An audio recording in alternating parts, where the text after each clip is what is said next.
we go. Okay, we're back. Part 2 of Dr. B on the show.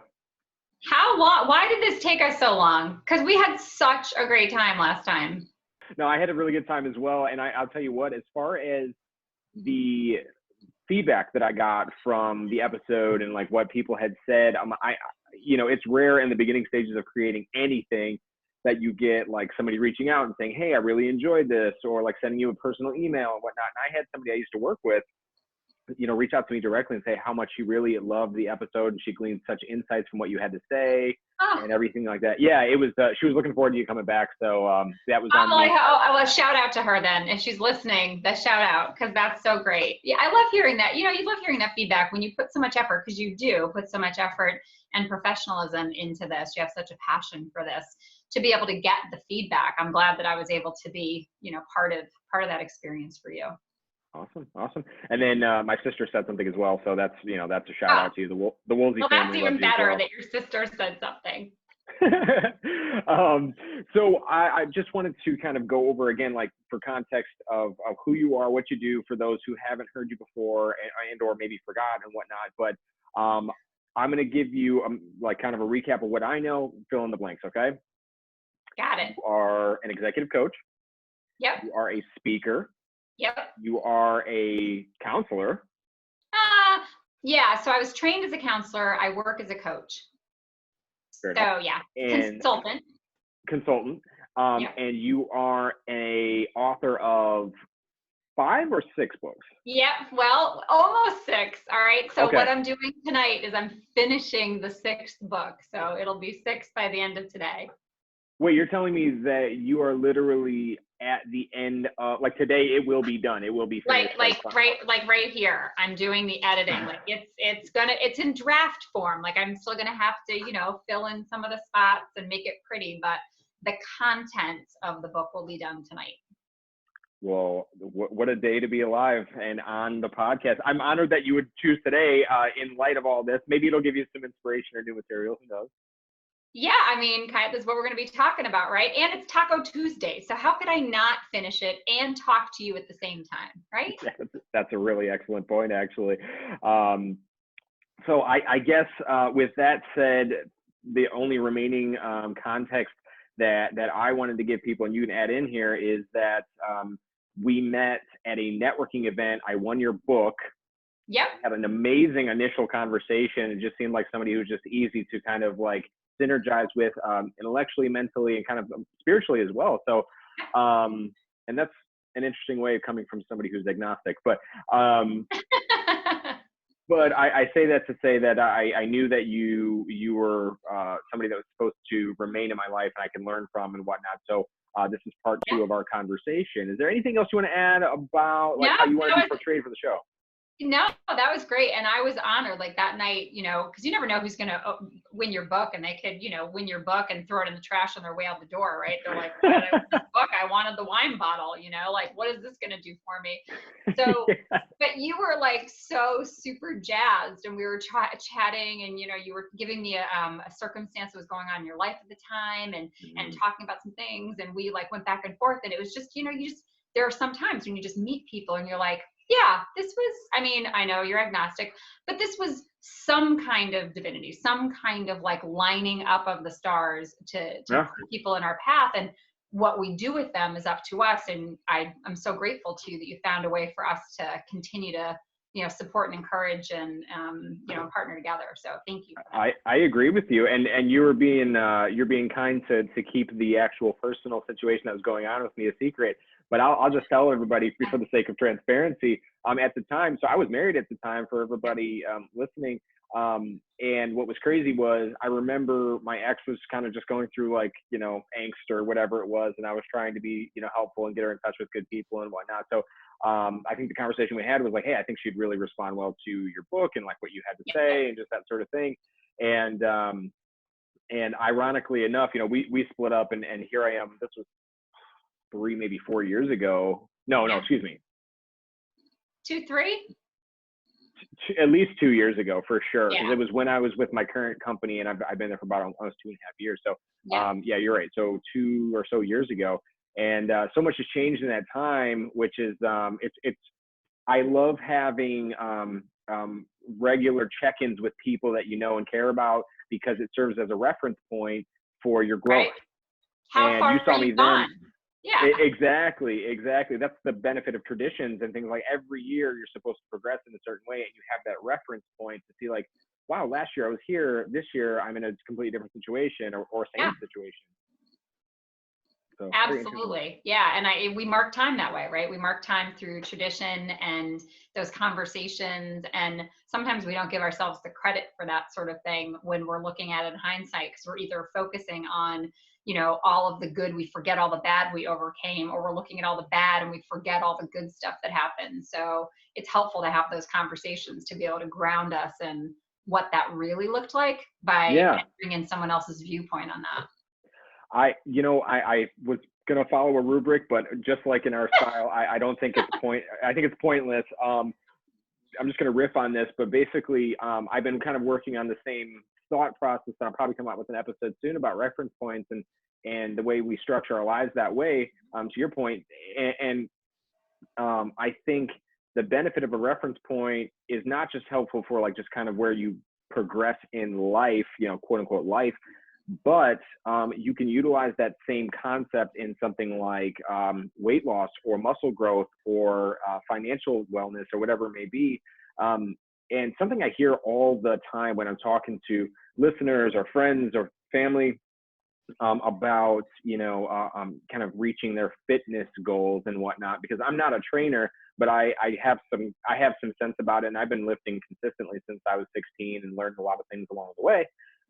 But what I always talk about is you have to have that reference point to know if you are moving forward or backward or staying the same. I believe very, very strongly that you have to live in the truth that scale is telling you, or live in the reality of what your habits have led you to be. Otherwise, you're just playing the hope game. And chances are, if you're in a situation you want to change, hope game isn't working out for you so much. No, and the hope game too is it leads to so many cognitive distortions, so many ways that you can look in the mirror and see a good or a bad thing, right? Like you look in the mirror and you think, was my butt always that big, or was my butt always that, but we don't remember because there's not a reference point. So like I remember when I had just had my second daughter. I had had some pregnancy complications, so I had gained a crap ton of weight. And then my girlfriend called me and she was like, "Hey, B, can you be in my wedding in like 3 months?" And I said, "Well, sure." And she said, "I need your measurements." And I swear, if I could have reached through the phone and throat punched her, I would have. Because you don't ask a woman who's just had a baby like 4 weeks ago, who gained like half her body weight, to give you her measurements. Like, I wasn't taking my measurements. You can't have my measurements. Your dressmaker can't have my measurements. But what I ended up realizing was, even though I didn't share my measurements, I convinced the dressmaker to give me the size I knew I was going to be in, with some backup from the bride, but because they knew me. But it made me put down my measurements, because I knew I didn't care about weight. I could have been the exact same weight, but I wanted to have my measurements reflect what my body shape needed to look like. Now we know the weight couldn't have been the same, right? Even if I was like jacked, but I needed to get, so every week I measured lots of things. And one of those was measurement, because I could have felt a little thinner, but I might not have been any thinner. I might have felt just the same, but I might have been thinner. So to know that, that's how I had to put that. And, moral of the story is it worked. Absolutely. And I think it's less about, for a lot of us, it's less about like being very specific. Like, we can talk about measurements and we can talk about like that sort of thing, which of course is important to our points, but I think a lot of people get caught up in the weeds and the technicalities of, well, how often do I measure myself, or, at what time or in what way or whatever. And there are best practices, such as when you're weighing yourself, weigh yourself at the same time every day. You typically have to use the bathroom when you're naked and that sort of thing. But life gets in the way. Another thing you should remember is that when your weight can fluctuate up to 2% every single day. So it's better to take a weekly average. But that is less of the point than to simply get over the fact that you have to accept the reality of today as the reality of today. And I think that is something we all try to avoid in one way, shape, or the other, and to avoid pain and replace it with a little dopamine release of checking our phones or feeling good about ourselves in this way or that way, which again is important, but it's also important to look at the truth. Yeah, I mean, it's the, when I wrote Stuck You, which was my third book about change, about the change process, I talk about the 5 steps to manifesting change in your life. And the second step is always the step that gets people, it hooks them. Because it's something most people haven't thought about it in this way before. So it's kind of like the secret sauce, and it's acceptance.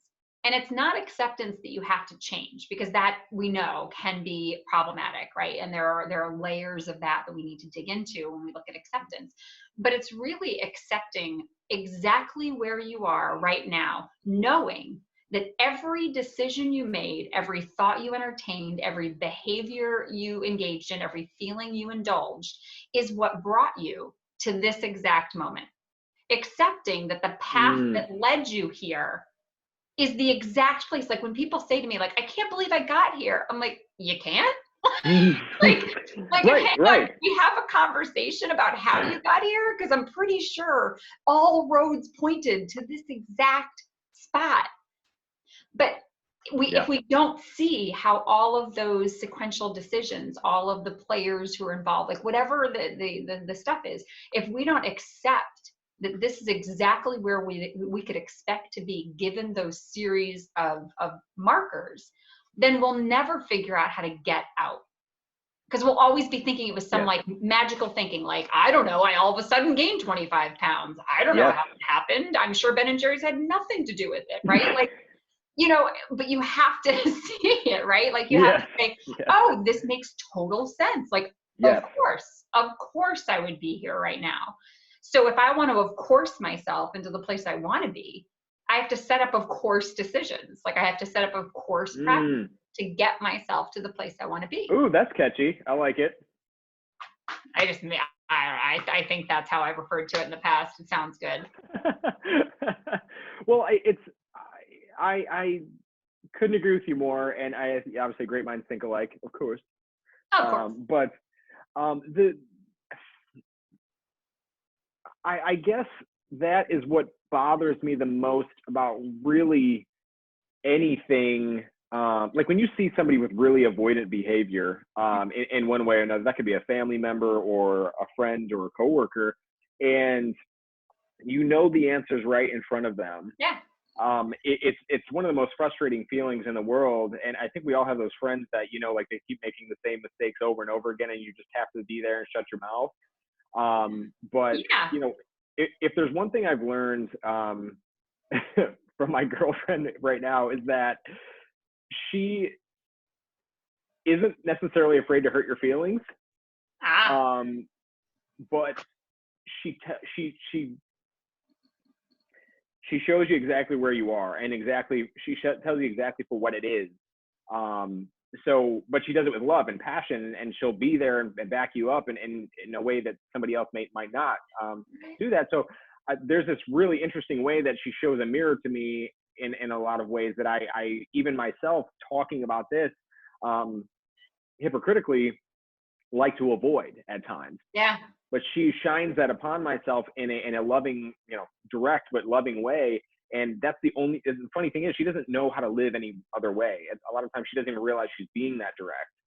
Right. But that's how it is. So it's interesting how we attract certain people into our lives who kind of support what we need. And that's what we were talking about before this call. When we're ready, like when we're ready, you know what I mean? And some people show up and we don't notice them that they showed up because we weren't ready. Yeah. Like they could have been right next to us and we wouldn't have even noticed a breath. But then when we're ready, we definitely notice them. And one of the things that you said though about, we have a coworker, you have a coworker or a friend or a family member or a significant other. And again, if you could just do this, push them, just 3 feet or 2 inches, they would have everything that they were looking for, if you could just get them to go. A couple things on that. One is that we have to, I had a personal trainer. We're talking about training before. I had a personal trainer years ago, and we were talking about clients, because we both had clients who we were helping in one way or another. And they said, one thing I've learned is sometimes you have to fire a client. And I said, really? And I said, why? He said, well, I can't care more about your fat ass than you do. And a lot of times we end up caring, right? Yeah. More than they do, right? Like we're holding the fear of their bad decisions. We're holding, the hope for their, benevolent future. But they're just like, like just moseying on down the road, So like detaching ourselves from someone else's outcome gives us back the energy that we need to be able to do two things. One, focus on our own stuff and our own journey. And two, be able to be there as a resource when and if they actually do ask for our assistance, right? Or accept our advice finally. But the second thing that I loved what you said was your girlfriend, which is that she comes from love. Yeah. And and I'm sure she has other magical abilities about how she's presenting this to you in a way that totally jives and you guys totally fit. Like I get it. Oh, we never fight, never once. Never once, right? But the thing about coming from love is that you don't have to be in a romantic relationship to come from love. Because love is not about control. Love is not about taking the wheel and doing it for them. Right? Sometimes we do that. Sometimes we think we're being loving by like managing somebody else out of their own life. But that's not love. They're saying, look, I have this thing for you. Would you like to take it? Because I have this gift for you. But if you don't want to take it, I'm going to love you I'm still sending love to you. But I have this gift for you. And so when we come from love, when we're trying to support other people and making whatever change it is that they're trying to make, it's always received in the best, it gets the best reception it could possibly get. I'm not saying that it gets received well, because sometimes it doesn't, but you're going to get the best possible results because you're doing it, you're giving it to them with no obligation or expectation. You're just like, I hope you do the right thing because I really care about you. Like I really care about your best interest. I really want something good for you. Here it is. You just have to, take it. And if they take it. I don't know if it's Ralph Waldo Emerson or Henry David Thoreau who said, or maybe it's neither of them. It could be anybody. Yeah. Somebody said, yeah. Somebody said, no one cares how much you know until they know how much you care. Yes. And that is the first thing I thought of when you said that. In fact, when you mentioned I can't care more about your fat ass than you do. Yes. I remember you mentioning that on the first episode, and I tell people material, but sometimes I duplicate. That's because that's it's a really memorable one. It stands out for a reason, and I think it kind of shocks the brain into thinking that. But it's kind of a modern take on the you can lead a horse to water, but you can't make him drink it sort of thing.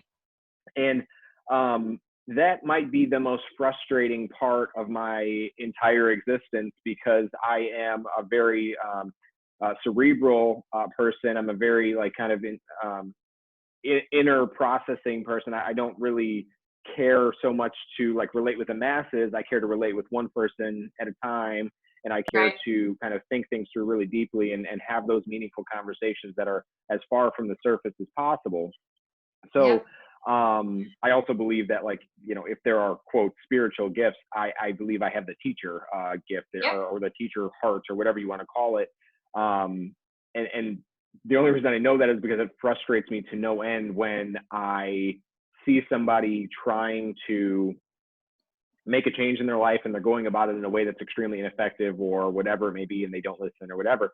So to your point, it's almost like the Chinese finger torture thing where you both put in your fingers, and the only way to push it apart or to get out of it is you have to push it together and then squeeze and then pull it out. The more you pull, the tighter it gets, right? So I mean, you're a teacher searching for a student, and you're getting someone who's deciding they don't want to be a student. Yes. Yeah. And so that's frustrating because you're like, no, I've got this thing. You've got to listen. You've got to do this thing. And they're like, yeah, I don't take classes. I don't, I'm not, I quit school a long time ago. You're good, you know? But I think when, but, you I know, don't take having, classes. yeah, I don't take classes. I'm sorry. I'm not, you know, I follow Alice Cooper's mantra, like school's out forever. All right. So, and I think, you know, and I don't know all your backstory, you know, some of mine, but, you know, having lost my parents to their own demons, right, collectively, and having spent most of my life trying to figure out how to save them or how to get away from them because they were sucking me, you know, into the depths, like how to figure all of that out. That was why when that trainer said that to me, it so rang all of the bells, because I was like, oh, like I've been doing this thing thinking it was my duty, thinking it was, you know, obligation, thinking it was my role, and also thinking that that's what love looked like, right? Defining love. And that's what my next book is about how we cause ourselves so much more pain by not recognizing how we cause ourselves so much pain, right? Yeah. So not really understanding what that dynamic looks like. But I defined love in a certain way. And because I did that, I ended up chasing my tail over and over and over again. And if I could have questioned back then my definition of what love looked like, I might have two things. I might have saved myself a lot of grief, and I might have been able to show up for them in a way that they actually could have received love. Now, I'm not guaranteeing they could have, and I'm not in any fantasy world that they were going to be healthy enough to be able to do that. But I do know that my way certainly didn't work, right? And Yeah, sure. for anybody, right? Like for anybody.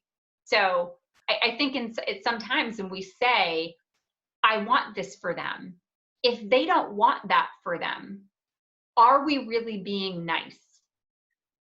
Are we really being loving and kind? Not because it's not coming from love and kindness, not because it's not coming from wanting to be nice. It's that if it isn't received in the way that you're wanting to give it, then maybe you need to rethink the ways and all of that to give it, because there's a disconnect, right? Total disconnect. Sure. So the very first thing that I thought of to substantiate that is the concept of the 5 love languages. Are you familiar? Yes, love them. For those who don't know and are watching or listening, the concept is exactly what Dr. B said. It's meeting somebody where they are with their version of love that they want to receive. Yes. And the classic clash of it is that it's the husband who really enjoys physical love in the shape of hand holding, shoulder rubbing, you know, kissing, hugging, whatever it may be, just physical touch, and of course the sexual component as well. And that's his primary love language. So there's 2 ways that can go wrong. Is one, if he doesn't receive it because his wife basically is reaching out to him by trying to give him gifts or take care of the home, or she wants to be near him or with quality time or whatever it may be, and he doesn't care about any of those things. It's nice to have, but he really just wants her to come and rub his shoulders and show her love in that way. So so he's feeling empty, right? His love cup is empty because he is not feeling that. So he is not really looking to show her love in the way that she wants it, which is probably, say, she wants him to clean up around the house or something like that. Or she wants, like oftentimes, you know, the women and men thing, it's women tend to communicate love through words of affirmation, right? Like that's what they want from their spouse, right? So they might do acts of service, but what they're wanting, because what you give and what you receive can be 2 different things too. So you might give acts of service that need words of affirmation, and men tend to occupy acts of service is how they give it, and physical touch is how they receive it, right? Oh, interesting. Yeah. Right? So imagine that layers of disconnect, right? Then you've got like scaffolding that's all messed up, you know, because they're like, well, I'm giving it that way, but I need it this way, but I don't, you know, like, so the way I give it is the way I receive it. So then what do I do? Right? And then take it another level is like, we're not most of America and the world, I mean, they don't even understand this concept exists, right? Yeah. Or we're not paying attention to it. And that's the classic example of like a disconnected home is, you know, there's this frustration that like the one partner is trying to reach out to the other one with the way that they want to receive love by showing that way of love, and the other partner is not receiving because they don't really care about it. They may see the effort, but it's like, well, this doesn't fill me up, this doesn't make me happy, but like, thanks, I guess. So then the first partner is frustrated, and then the second partner is not loved, and then nobody's happy. Right. So everybody feels like and this is the thing, is we assign motive. So we think that because our need isn't being met, because they're not communicating love in the way that we think they should, which I get into a lot in my books, but is that they're not doing it the way we think they should, then they must not. So then we see that there's a lack of love or a hostility underneath that lack of compatibility or understanding or recognition about love languages. And then once we start assigning that, then we get into the 4 horsemen of the apocalypse on all the marital research about how you get, it's true. There's a whole thing on the 4 horsemen of the apocalypse that you can predict the end of a marriage based on whether or not those 4 horsemen are there, and stonewalling, defensiveness, criticism, they show up, right? And they show up like that because people start assigning motivation to often what is confusion. Okay, so I have the transition of the century here, and I am going to be selfish in this regard. So the concept of the podcast, the wanting less, right? Like the whole philosophy of just narrowing your focus and for your own betterment. It's got my wheels turning here, and this conversation does, because I never really thought of this before. My whole point of was like, okay, I need to simplify my life. I need to simplify my life. I'm running really hard. I'm running like full speed ahead, and maybe these couples are as well. They're really trying, but they're trying without efficacy. They're trying without a strategy behind it or understanding their audience or who they're trying to affect. And in this situation, my exercise and philosophy, I guess, is designed to serve ourselves better. Right. And the whole premise is that if you take from a list of things that you want to do in your life and accomplish, and you whittle it down to the 3 to 5 that you want the absolutely most, and you get after those, you're basically choosing to feed your mind, body, and soul with the activities and information that will drive your purpose forward and bring you joy and happiness and peace on a consistent basis, even through the hard things. Like this podcast is hard to do and promote myself and that sort of thing. But it brings me joy. It brings me fulfillment and peace. So that is an interesting tie together that I never really thought about when thinking about like the 5 love languages and how you should strategize to the liking of your audience when the audience is yourself.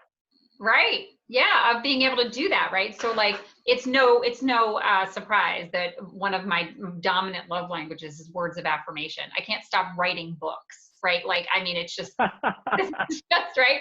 And I talk to people all the time because I'm always like, all right, we've got this, so I'm words of affirmation all over the place. And that's how I can do that.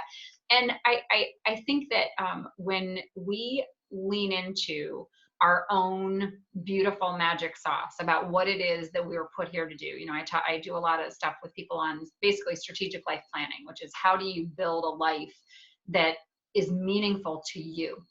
How do you know that at the end of this journey, whatever this journey may be, that you lived fully and well? I used to say to my, I used to teach CCD, Catholic education, to little kids. And I remember get them ready for first communion. So I had the littles. And they asked me one time, like, Miss Bridget, what's heaven like? I'm thinking, I'm going to get in so much trouble from parents on this one, but I've got to answer the question. So I did. And I said, well, there's lots of puppies and chocolate. I mean, of course, right? Naturally. But you get asked 3 things. Did you have fun? did you use your gifts to the best of your abilities? Yeah. And did you leave every situation better than you found it? And I got a lot of comments on the chocolate, but the point was that I was saying to these like kids that, and we need to remind ourselves of this sometimes, is that we can get so caught up in the busyness. And I know we weren't going to talk a lot about COVID-19, but one of the amazing, beautiful gifts that we have received in this process is a reckoning, not only of our own mortality, because we've had to face the numbers and face the risk and face all that stuff on a very consistent, very frightening basis, right? But we've also been able to see what is really important. What are we trying to get to? Because we're not like, I mean, I know I want to go to TJ Maxx, but what do I really want? Like, what's really valuable to me? Like, when I get out of this quarantine, what am I going to have missed? What's going to change in my life? What am I going to reprioritize? How am I going to make this different? And, you know, for me, I leaned in and I decided I was going to finish this book because I didn't want to leave this quarantine without that. Like, that just seemed like, you're here, you can't travel, you can't go present to people, you're going to hop on some podcasts, you're going to have some interviews, you're going to do some online seminars, you're going to coach your clients, but like, what are you going to do? You know, and that was for me how I managed that. But I think it's just, I don't want us to lose the gift of this uncomfortable and unprecedented and very difficult space, because it's difficult for everybody differently. Like, nobody has the same story as another person. Yeah, sure. Yeah.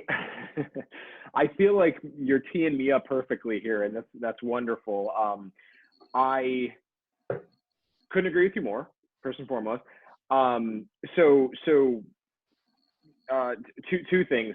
My most recent episode, it's like a 12-minute episode. I was literally in my chair. I had in like, for the episode like icon, I took a picture of the chair with my dog laying in it, and just like the lighting and everything.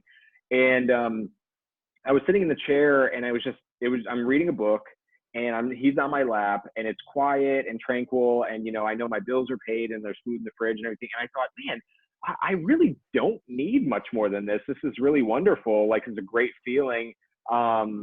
You know, and it made me think about, you know, we do so much, we work so hard to just find 20 minutes of that per day, to have those moments of like reflection and think, oh, I'm happy right now, you know, like, to be present and like, I'm happy. Like, that's so strange to think in that way. And to your point, so there's this like concept of like healthy discontentment that I think we should all have at all times, because it taps into our like natural evolutionary components of who we are. Like, we're not meant to stay stagnant. We can't. We won't, even if we tried. Which is why it's so uncomfortable when we are that way, or whatever it may be. So I came up with this thought, like a hashtag called bored as health. One word. I like that. Yeah, it's funny playing words, right? I thought it was interesting.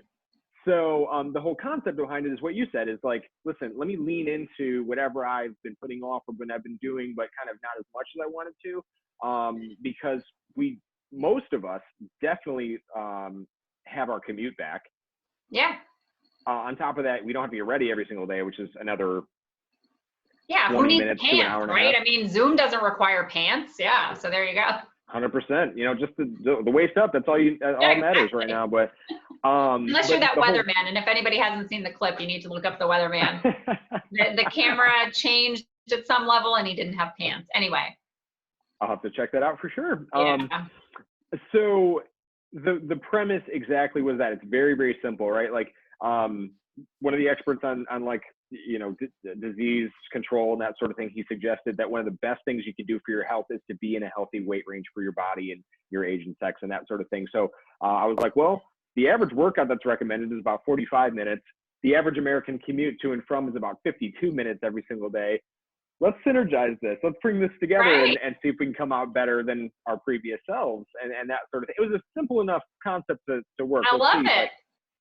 So that is, again, great minds think alike in that way. And I think there's this that's what I really wanted to talk about today. It took us how long to get there, but it was a wild ride and a fun ride. What do you think is at the root, if there is one, Yeah. of like our fear to committing to a goal or a task or something that we really want to do, but we for whatever reason don't put in the effort? Like why do we struggle to focus on it? Why do we struggle to get at it, and in essence procrastinate to get there, especially at a time like right now when there's no better time to do it? Well, time right now might be different because for a lot of people, we get really distracted by the crisis, because what happens in a crisis like this is that everybody wants to be in control.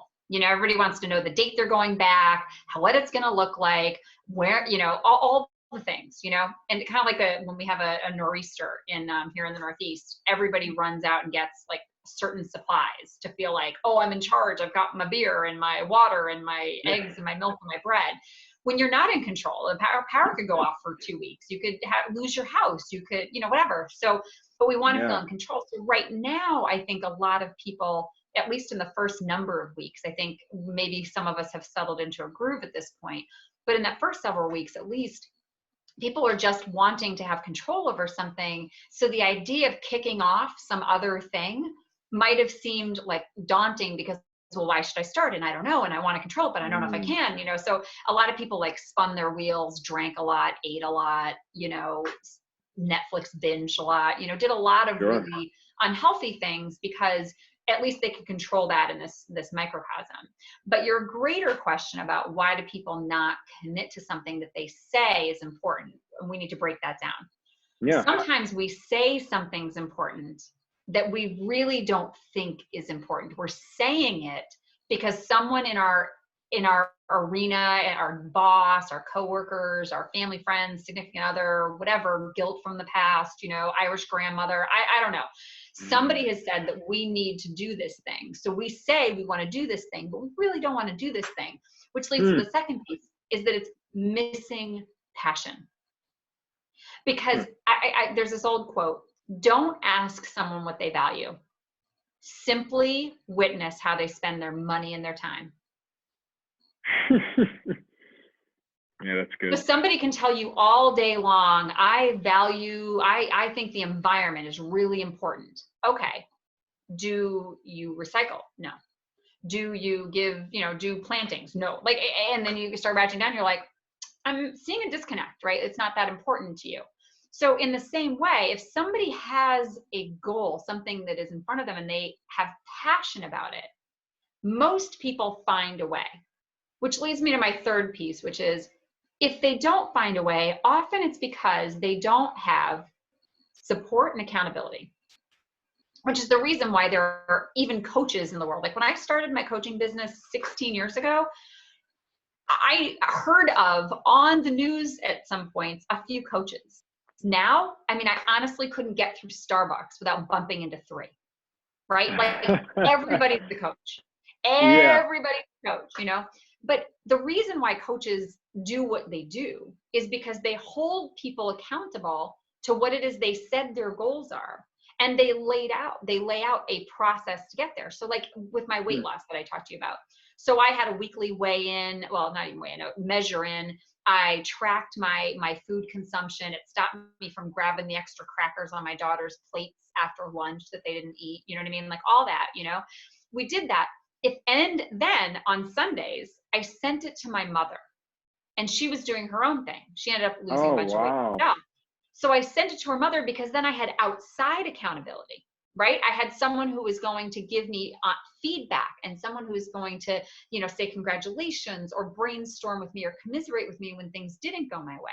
Yeah. So and I'm not trying to sell coaching, but I'm saying that it might not be a coach. It could be a friend or a mentor or, a partner, but having that support and accountability to have a process and be held accountable, not just to yourself. Because if I just went on social media a few days ago and I said, hey guys, and I held up, a thing like this. And I was like, look what Dr. B's doing, getting a book out here. I could have not done that. And if I hadn't done that, the only people who would have known that I didn't do that, I could count on one hand. But now my entire, like my whole social media following, and people are writing to me like, hey, I heard you're getting a book, texting me, hey, when's the book coming out? And now I'm like, oh crap, right? Like, Yeah, and I'm yeah. not, I'm excited. But my point is that I put it out there. Therefore, now I'm going to have people hunting me down to try to find out when I'm doing this thing and congratulating me and boosting me and all that. And I think a lot of people make these pronouncements in their heads, and then they don't really want it. They don't have anybody who's going to keep them accountable, right? And support them along the way, and make it public enough that you've got a little bit of peer pressure pushing you in that direction. Because let's say I said, you know what, I'm 150 pounds overweight. I'm cutting out sugar and, you know, fast food. And I'll tell you, this actually happened. I was seeing a trainer. I was at the gym seeing a trainer. The guy who worked the front desk bumped into me at McDonald's, called me out the next time I walked into the gym. And now, honestly, I had gotten it for my children. I didn't have anything, but oh my goodness, right? So like part of that is being, right, like authentic and being, you know, transparent in your process, being vulnerable to whether or not you actually succeed. And a lot of people want to hide their failures. So in fact, when they hide their failures, they diminish or prevent their success. Because you can't get, like, you don't invent a telephone or, you know, a new gadget or anything else without making hundreds, if not thousands, of failed attempts. Yeah. But we sometimes hold ourselves to the standard. The first time out the gate, we have to have a perfect, you know, record. And if we're not going to have a perfect record and people might see it, then we're not going to do it. So that's when you get into that, I guess, fear of failure. But it's more than that. You know, it's deeper than that. It's this like, I don't want to fail myself. I don't want to see myself fail. So I'd rather just see myself not try.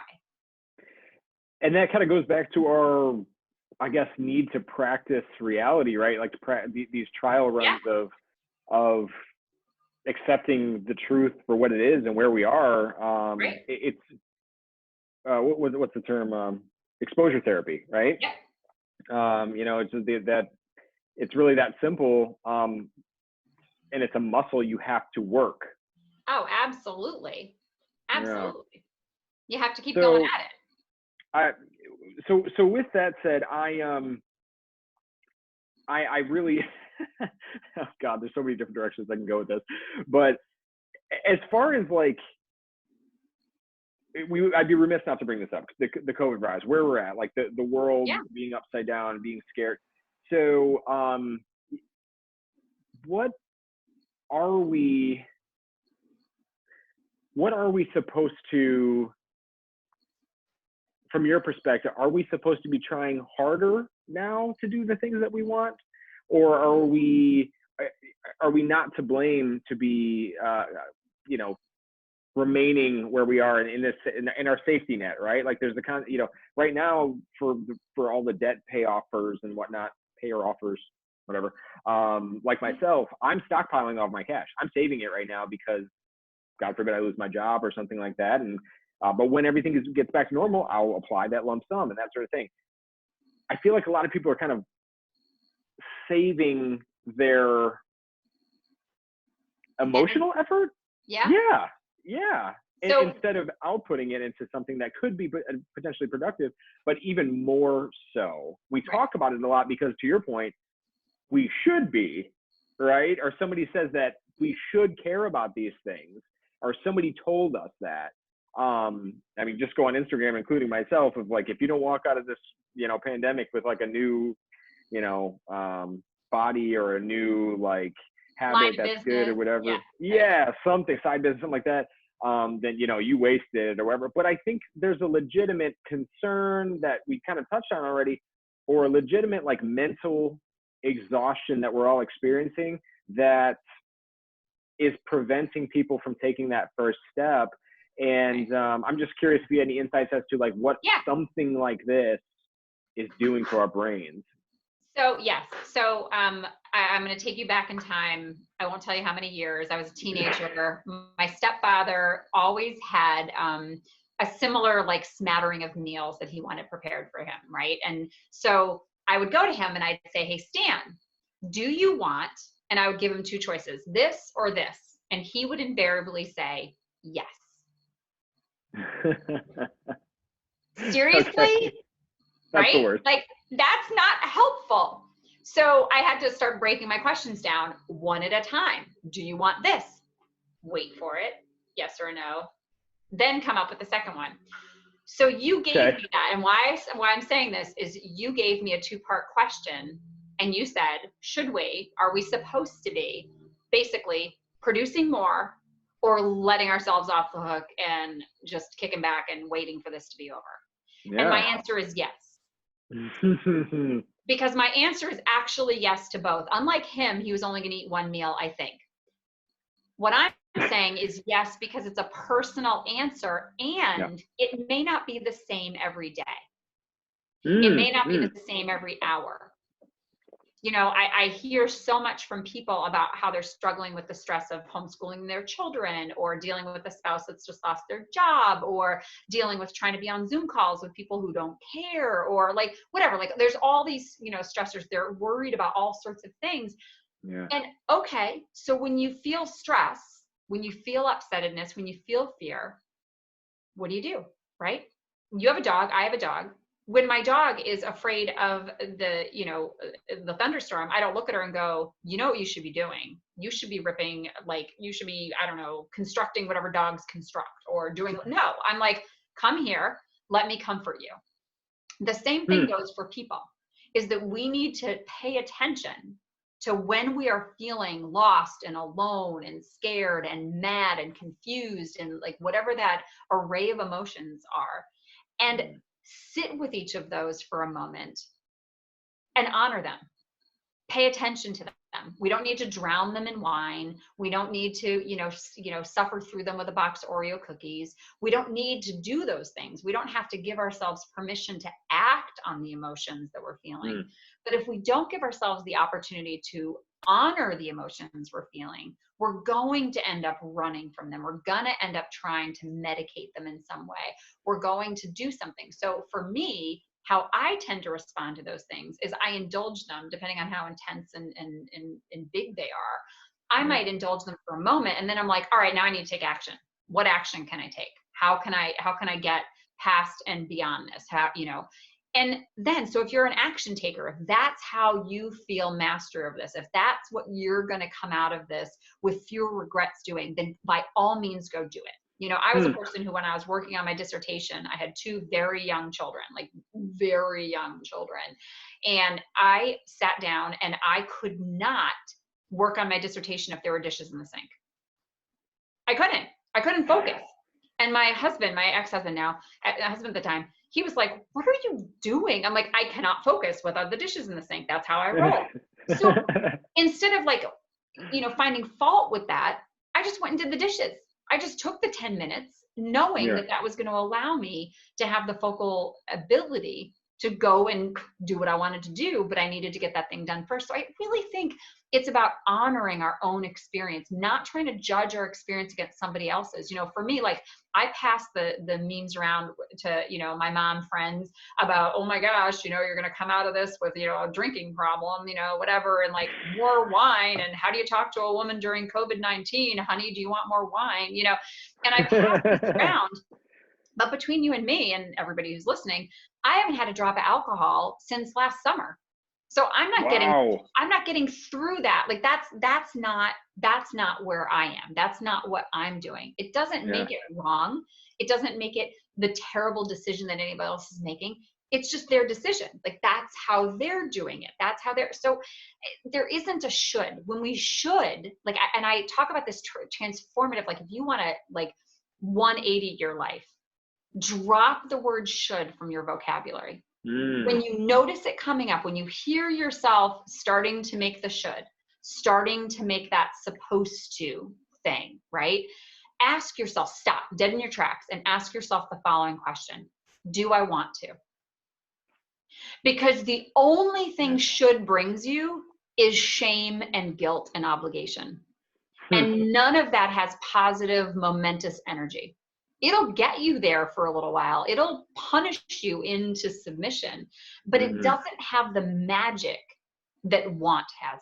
Because when you say you want something, like if I want an Oreo cookie, I'm going to go get an Oreo cookie. You're going to have to get out of my way to get an Oreo cookie. If I say I should have a salad, guess what I'm going to have? An Oreo cookie. Yeah. Right? So you have to want the thing. You have to want it or want the thing that it's going to get you. So you've got to focus on what it is. And that goes back to our purpose, like that whole thing about the 5 love languages and like what you're talking about before, is that you have to go back to the passion you have for something, because passion and want are intricately connected. Yeah. Should Sure. has nothing to do with passion. There's no passion in should, like none of it. That is pure fire right there, as the kids say. Spit and fire. Wow, I looked really corny saying that, but don't worry, I won't tell my kids. Whenever I say things, they're like, "Mom, you're not cool when you say that." Like, I don't ever want to hear you say you're woke. I don't ever. just. I'm like, hey, Snapchat filter. They're like, "Oh, Mom, you didn't just say Snapchat filter." No. What's making it worse is I'm sitting here in a collared sweater and my hair is combed back like I'm from Cape Cod. You look preppy. You look very. Thank you. It's not reflective of what's in my heart, and I say that to maintain my street cred. So you know, but the truth that you were just kind of spitting at me reminded me of, are you familiar with the Enneagram and like personality types, that sort of thing? So apparently my dad sent this to me because he just discovered YouTube about 5 months ago and sending links, and he has an iPhone now, so he is stepping up his game. Talk about on fire.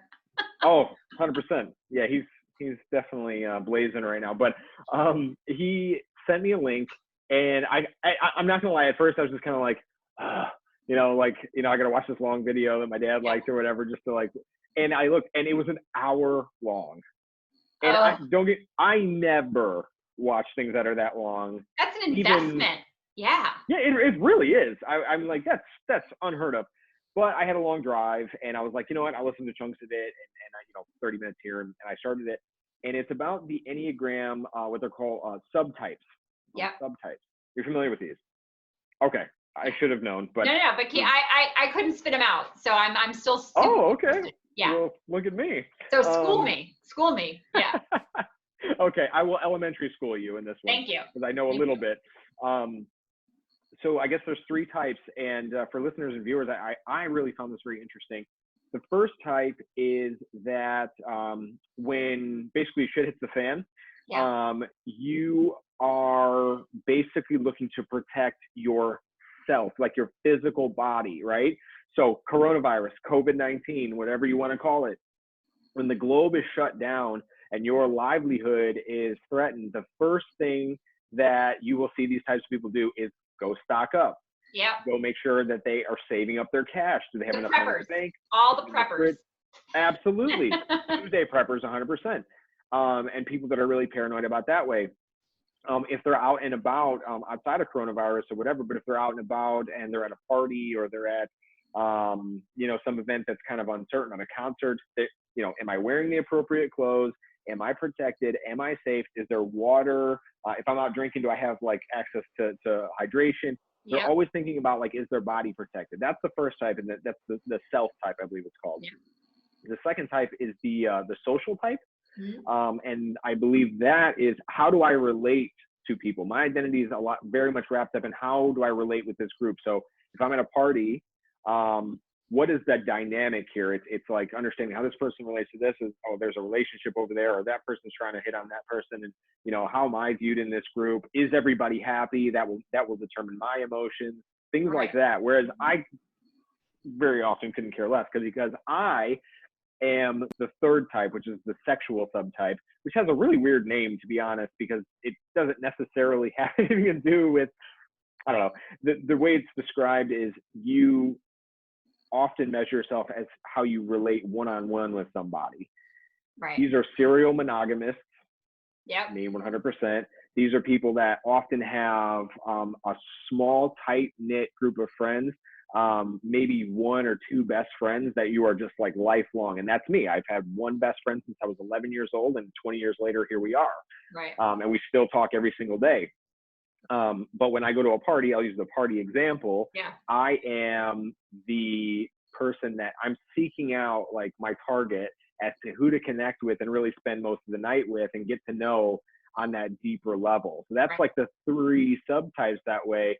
But to your point, I think with coronavirus and a pandemic of this sort, we revert very much back to those things. And that explains perhaps why me, somebody who's like, I want to kind of like relate to people. I want my message to be heard and understood, and to connect with somebody and change 1 or 2 or 3 people or whatever it may be.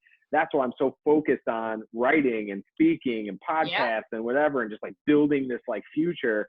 Whereas I think, well, 2/3 of the population, by definition, I guess, they're more focused on, okay, what is my social standing and what is my livelihood in relation to all of this?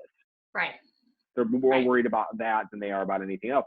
So that is a really interesting thing that just kind of came to me based on what you said. Yeah, it changes your entire perception of what this means to you and how this works. You know, I was talking with a girlfriend of mine and drilling down even deeper about, like, I've seen a lot of posts like, we're all in this together. We are, but we aren't, right? Because what does in this mean? Because my in this and your in this and his in this and her in this are very different, because we all have very different struggles. We all come to it with very different gifts. We have very different needs. We have very different, adapting mechanisms, like, and we're going to be affected by this all very differently at some level. Yes, we do have a lot of commonalities. We do have, a culture, and, if we're in the same graduating class, or kids that are in the same graduating class as another, then we have that in common. But we're going through this differently, and recognizing that instead of judging. I think we get into this place of judgment because it satisfies our need for control, is we start judging other people for how they're making their way through this. And that judging people includes ourselves. Yeah. Because we're judging ourselves against how we see other people going through it, If I may. Yeah, please. Please, I've been feeling incredible anxiety over the last couple of days. Almost to the point of, I remember in your book when you talk about like, like this guy felt like he had to finish the book, or like he had to read a certain amount of books, and you're just like, why? Like, why do you have to do that? Like, the moldy meatloaf. Yes, that guy. Stop eating the moldy meatloaf anytime. You don't need to keep eating it. Value. It's not adding value, right? No. It's like, so I have, like, if you can see up on my board here. I have weekly, daily, and monthly check-ins, or checkpoints of things that I need to accomplish, and that's just to organize my mind. But I see that sometimes, and I see it's like every week I need to publish an episode.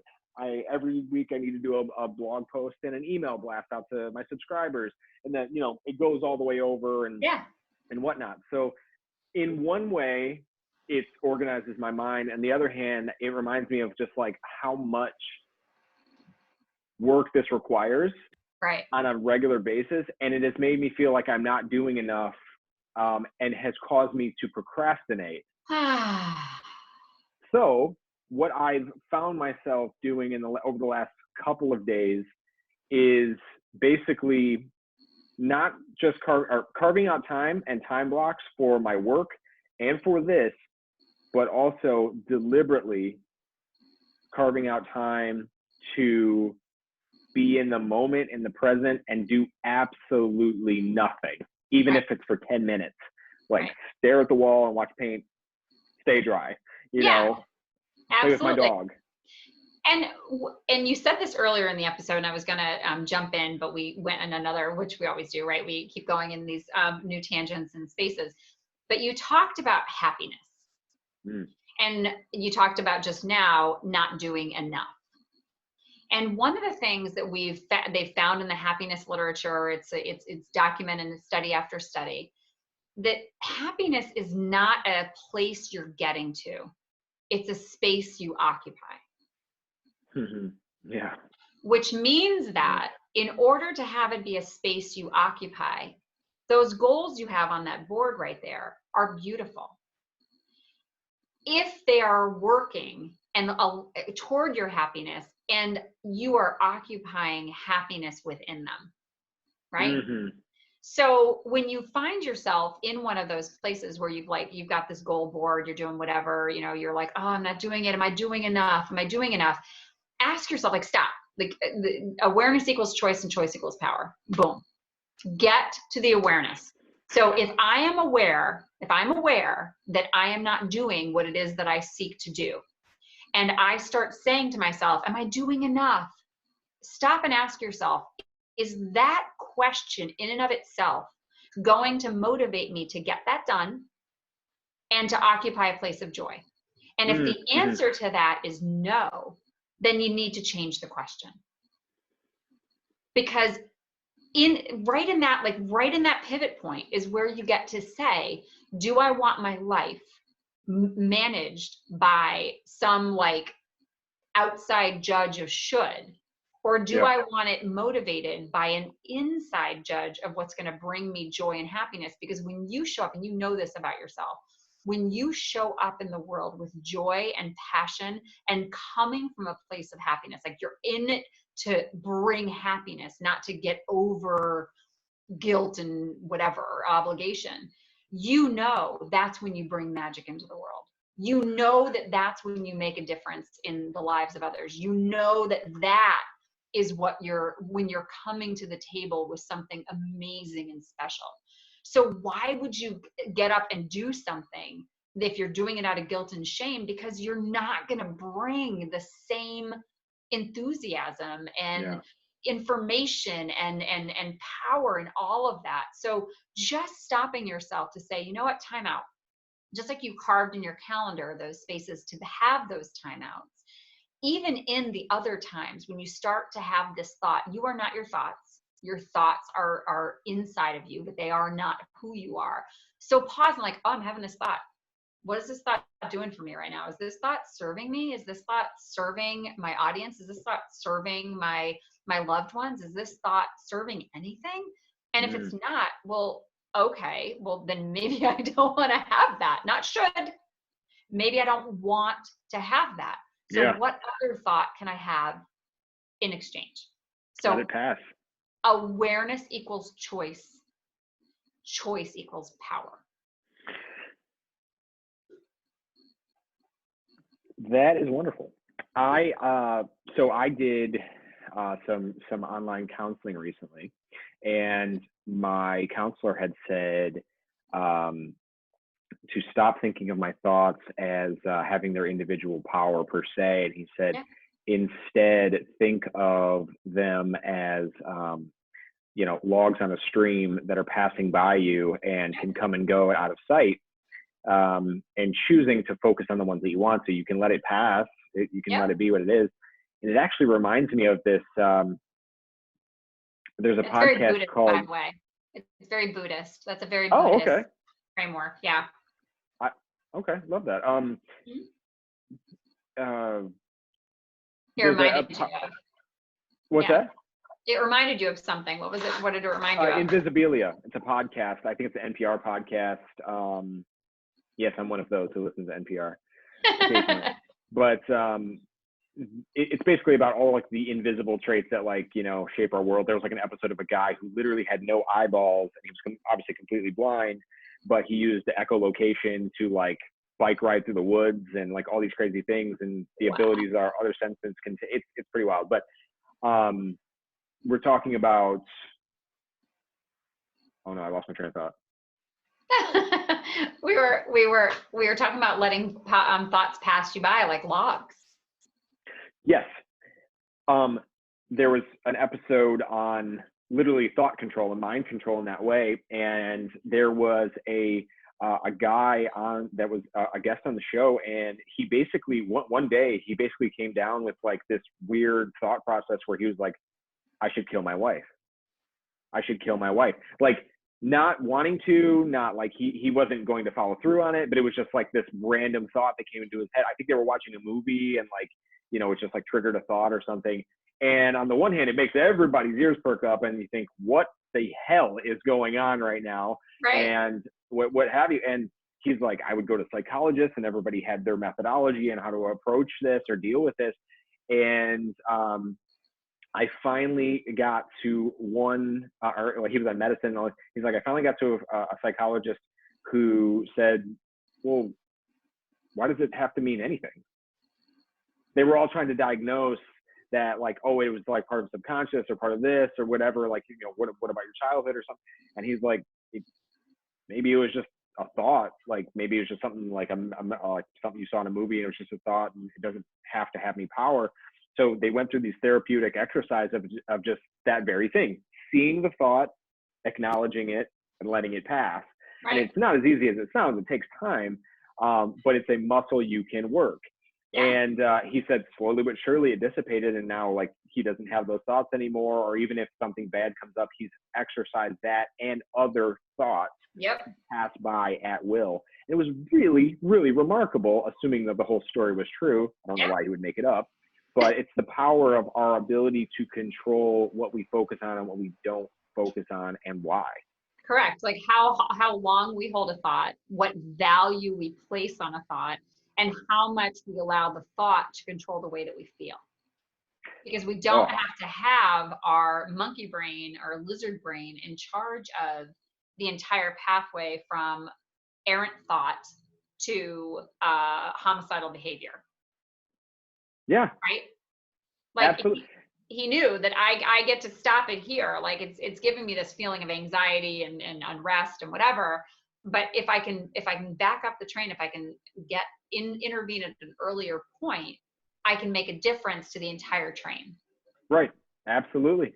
You're just switching it. And it was really a beautiful sentiment and thought. And honestly, like that was the biggest thing that I gleaned from my, my short therapy that I was going through, just to kind of fix, fine tune some things that I needed fixing and whatnot.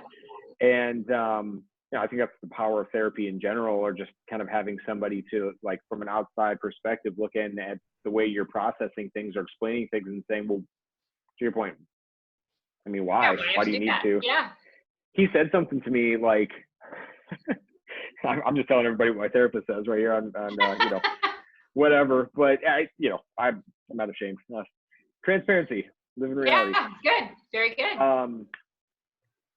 I talked about like this sense of needing, like if I don't have control over certain aspects of my life, or my relationship or whatever it may be, like it gives me anxiety, or like it makes me feel like I'm doing something wrong. And I was aware of that part, but what he said was, who said you had to be in control? Right. And again, it sounds so simple in retrospect. Right, but you were back like, on it, wait, I don't? I mean, all right, you teed up something for me, and I'm jumping on this one because this is so big.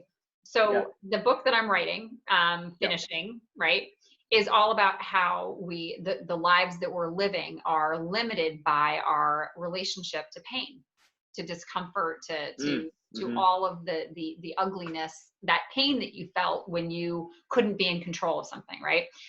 What he just challenged, which he wasn't using maybe the words that I'm using around it. He was challenging your contract. You have a contract. You signed a contract early on before you even knew you were signing anything. You didn't know that there was a contract. You didn't have the legal authority to do so. But you signed a contract that said, being in control is good. Not being in control is bad. I need to seek control. Yeah. Right. And maybe it was more, elaborate than that. And, it comes from some other places in our lives, but somehow that is what is good. And if you're not in control, then you are flawed. You're weak, or whatever, add the adjectives. So when we look back and we realize and we take stock and inventory of all those contracts, about all those attributes and relationship dynamics and, how we judge success and whatever that is, and we look at those contracts and we go, hang on a second. So awareness equals choice, choice equals power. I'm now aware of these contracts. Now, what are my choices to rewrite them? And when I rewrite them, then I have power, because then I get to say what I want my life to be like. I want to value control or not. I want to let go of control intentionally or not. Like whatever that is, we get to rewrite them and practice them. And that relinquishes all the control of any early messaging that was broken, whether you did it to yourself or somebody did it to you, or, whatever it is. You get to reprogram all of that with all new contracts. That also sounds very Buddhist from what I understand it to be, in that there's no such thing as happiness from control. It's actually about accepting that, life is suffering. And, once you understand that it's going to have a certain degree of it, depending on who you are, that's freedom, and that's peace and understanding. And then everything else is just a bonus in essence, I would say. Right. From my vantage stop point. Assigning blame and motivation behind the pain, and somehow that you're being judged. Like if you get pain, it's bad for you. You're just like, oh, it's here. Now what do I want to do with it? Yeah. Now that it's here, oh, okay. So you are my teacher. You are my informant, right? If I get a stomach ache, it's probably because I ate something weird, or because I've been exposed to a virus, or I have something more wrong with me. So it's information. Oh, okay. So now I get to go research and find out what that is, instead of going, I have a stomach pain, therefore I was bad or terrible or whatever. Like this is last forever, or, go on and on. I'll tell you what, man, I feel even better about like, this settling on this like idea and whatnot for the podcast and whatnot, just because I gave it a lot of thought of like what to do, but it seems to have more truth to it as time comes out. And I'm not saying that to my own horn. It's actually Warren Buffett who came out with the exercise itself. I just thought it was brilliant and it made sense.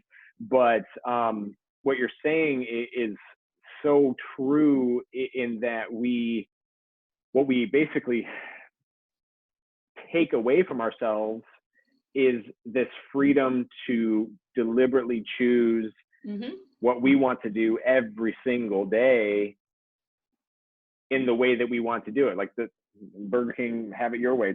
We don't have it our way. We have it the way our parents or our spouse or our children want us to have it, as it relates to them. And before we know it, we've lived half of our life, basically serving the needs of somebody else when feeling, and that's, that's how like deep-seated and rooted bitterness comes up over the course of time, because you realize, wow, I wasted so much of my life trying to please somebody who was never supposed to be pleased by me serving them. Right. It was never supposed to be that dynamic. So that's absolutely. Yeah. And you don't want to stay so long in that regret and sadness that it doesn't motivate you to make use of the time that's left. That middle-age crisis doesn't mean you have to be so depressed and, jump off a bridge. It just means, okay, so now what?